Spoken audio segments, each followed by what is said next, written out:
Oi, pessoal, tudo bem? Para mim é uma grande alegria poder falar sobre literatura e mais ainda sobre a literatura de José Castelo, para leitores tão atentos, leitoras tão atentas da escola pública. Mas eu passo rápido por aqui, passo somente para entregar uma carta. Essa carta segue endereçada a um homem chamado Ribamar, mas eu li essa carta. E de algum jeito essa carta terminou por ter a ver comigo também. Essa carta. Primeiro, o que eu posso falar sobre esta carta-livro? É que, como no personagem, ou o personagem de Cervantes, o Quixote, o narrador dessa carta-livro também é um obcecado pela leitura. É um leitor, tomado pela leitura de um autor específico e não de um gênero, como é o caso de Cervantes. Ribamar de Castelo é a obsessão por Franz Kafka.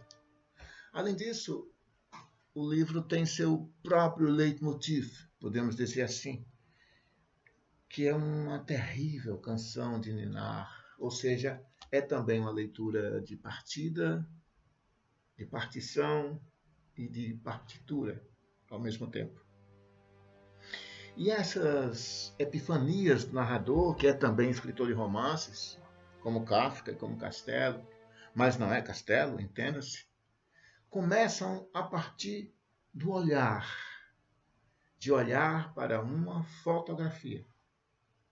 Na verdade, o narrador detesta e idealiza e persegue tanto Franz Kafka quanto persegue, detesta e idealiza a si mesmo. Na verdade, mas olhando para a fotografia de Franz Kafka, o narrador vê outro rosto, o rosto do pai, Hermann Kafka, ou o rosto do seu próprio pai. Neste jogo de repulsa, de amor, de quentes e frios, o livro termina por ganhar certa atmosfera de profunda insensibilidade do filho ou do pai, ambos um só. Talvez eu consiga falar um pouco sobre essa junção, se eu tiver tempo.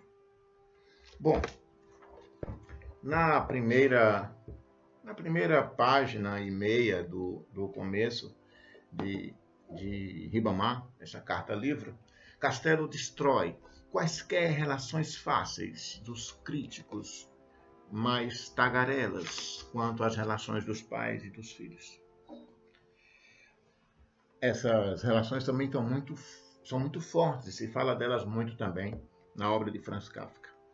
Mas no caso de Castelo, ele estabelece uma coisa que ele chama de ponto da gralha. Claro, brincando com a palavra Kafka, que de algum jeito quer dizer isso, um tipo de pássaro agourento, que é o mesmo pássaro que Dora, na biografia que se tem de Kafka, também diz que havia lá uma coruja ou um pássaro na porta do tuberculoso, Franz Kafka. Bom, mas esse diapasão de Castelo estabelece as proximidades e também as distâncias necessárias para a sobrevivência psicológica do narrador. É claro que esse Ribamar é um romance terrivelmente psicológico, não se pode dizer nada diferente disso, exatamente sobre essas relações que são insolucionáveis entre as pessoas, tanto no mais distante quanto no mais íntimo grau de parentesco. Talvez íntimo ou intimidade não sejam muito claros para definir essa relação neste livro.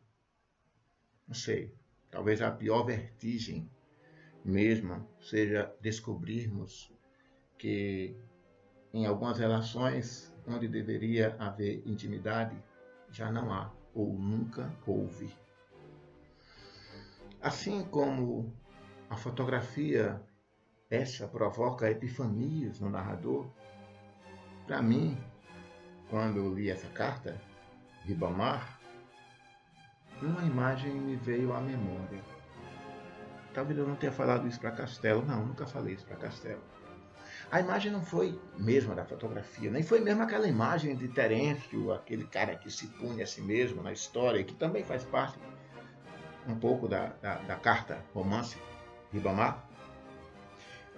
Mas eu me lembro especialmente da imagem de Enéas carregando o pai nas costas e o filho aos pés. Se trata de um Enéas derrotado, um homem completamente derrotado, alguém que caiu e tem a responsabilidade de construir um mundo novo, um mundo vitorioso depois de tanta derrota. Isso sempre me vem à mente quando penso em Ribamar. Ali estão, naquela imagem e nesta carta, a infância, a maturidade ou a madureza, como dizíamos antes, de alguém, e a velhice. Elas, as três, mas naquela escultura, os três são um só. A velhice, a adulteza e a infância, reunidos num único ser, num único homem, assim como nos ensinaram algum mistério na Santíssima Trindade, no Catecismo, não era? Pode ser Ribamar, que não o Pai, Filho e Espírito, amém, em Castelo. Podem ser esses José Castelos, que hoje especialmente conhece esses três estágios mortais da matéria e imortais do espírito imortal. Infância, madureza, velhice. Nenhuma delas foge à crítica e nenhuma delas escapa à crueldade que Castelo deposita também nesses personagens. Uma crueldade que é feita pela vida, que é grave, gravíssima. E Castelo reúne em um só e solo, digamos, calabouço ou cala-boca, como diz a canção de Niná. Tem uma hora que o personagem, eu marquei aqui que o personagem diz...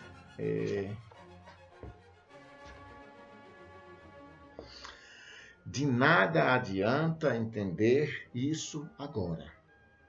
É tarde demais, pai.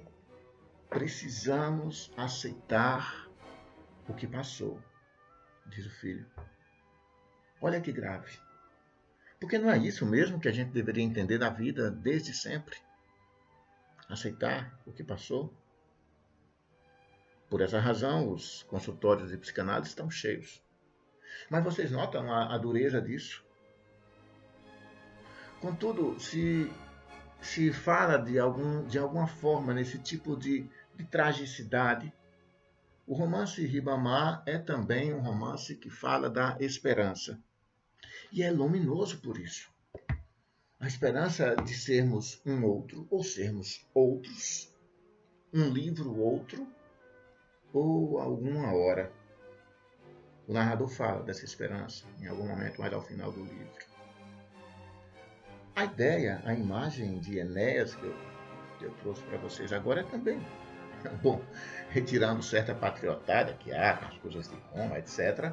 Mas o mito em si de Enéas é também um tipo de esperança, carrega também um tipo de esperança. Mas no caso de Ribamar, isso é que é interessante no romance, até a esperança faz parte de um mundo solitário, de um mundo mágico, trágico, mais do que mágico. Bom, esse livro pode ser lido para satisfazer os críticos apressados, sem colocá-lo neste tempo. Há críticos preocupados com isso, evocando a incomunicabilidade desses tempos, que é um fato. Ou talvez esse livro resista bem melhor às análises pequenas dos pratos feitos, dos feitos edipianos, etc., a interpretação para tudo. Mas para mim, o leitor, esse é um livro a mais e mais sobre o destino. A tragédia de não sermos senão nós mesmos, crianças, adultos, velhos. Nada foge à ideia de que remetentes ou destinatários ponhamos ali o destino que quisermos. Porque a moça dos Correios é somente uma. E ela tem um nome que não é bom pronunciar numa ocasião dessas. É um livro que eu indico mesmo a leitura. E este não é um depoimento de um crítico, porque não sou crítico, sou um leitor de Castelo e, sobretudo, desse livro fantástico que é Ribamar. Um grande abraço, Castelo. Fico feliz de poder falar de sua obra. Você que é tão generoso falando de obra das pessoas que considera importantes nesse país. E é isso. Um abraço.